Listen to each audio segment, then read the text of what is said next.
Magandang araw sa inyong lahat. Narito po ang pinakabagong update tungkol sa lagay ng panahon ngayong araw ng Wednesday, January 14. Opisyal nang naging tropical depression ang low pressure area sa silangan ng Mindanao at pinangalanan itong Ada. Alamin natin ang pagbabago sa direksyon at lakas ng bagyong ito. Kung gusto mo naman lagi kang informed sa lagay ng panahon, huwag kalimutang mag-subscribe dito sa channel. Sa kasalukuyan, ang sentro ng bagyong Ada ay tinatayang nasa layong 635 kilometers sa silangan ng Hinatuan, Surigao del Sur. Taglay nito ang maximum sustained winds na umaabot sa 45 kilometers per hour malapit sa sentro, may pagbugsong hangin na hanggang 55 kilometers per hour at central pressure na nasa 1,004 hectopascals. Kumikilos ito pahilagang kanluran o northwestward sa bilis na 35 kilometers per hour. Malawak ang sirkulasyon ng hangin ni Ada dahil umaabot hanggang 500 kilometers palabas mula sa gitna ang saklaw ng malalakas na hangin. Sa ngayon, nakataas ang Tropical Cyclone Wind Signal number 1 para sa ilang bahagi ng Visayas at Mindanao. Sa Visayas, sakop nito ang Northern Samar,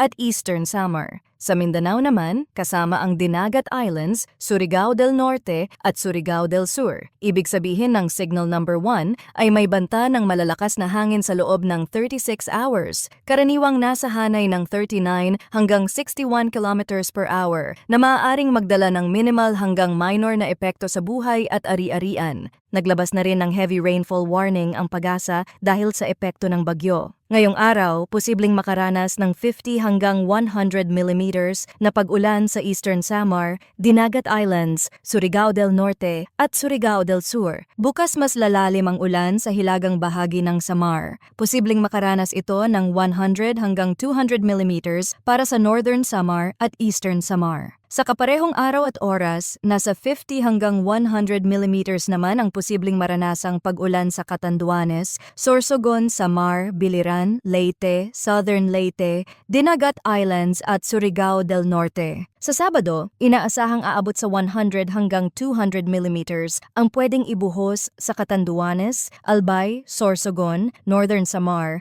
at Eastern Samar. Kasabay nito, nasa 50 hanggang 100 millimeters ang posibilidad sa Camarines Norte, Camarines Sur, Masbate, Samar, Biliran at Leyte. Mahalagang tandaan na mas mataas pa ang maaaring maitala sa mga bulubunduking lugar at may mga bayan na maaaring tumanggap ng higit sa tinatayang volume ng ulan kung tatama ang masinsing rain band ng ilang oras. Sa inaasahang kilos at lakas ni Ada sa susunod na mga araw, sa kabuuan ng 3 araw, magpapatuloy ang galaw nito na west-northwestward hanggang northwestward. Sa track forecast, may mataas na tsansa na dadaan si Ada ng malapit o bahagyang tatama sa silangang Visayas sa Biyernes, January 16, or sa umaga ng Sabado, January 17. Pagkatapos iyon, maaari itong dumaan ng malapit o maglandfall sa Catanduanes sa Sabado o Linggo, January 18, bago tuluyang pumihit pahilagang silangan at sumunod sa daloy sa dagat na silangan ng Luzon. Pagdating sa intensity, hindi inaasahang mananatiling mahina si Ada. Sa loob ng susunod na 24 hours, inaasahan na aabot ito sa kategoryang tropical storm habang nasa Philippine Sea at kumukuha ng init at lumigmig sa ibabaw ng dagat, dahan-dahan itong lalakas. Mas mabilis ang intensification kung mababa ang wind shear at maayos ang outflow sa itaas. Manatiling nakatutok sa mga susunod na updates dito sa ating channel dahil anumang oras ay pwedeng magbago ulit ang galaw ng nasabing bagyo.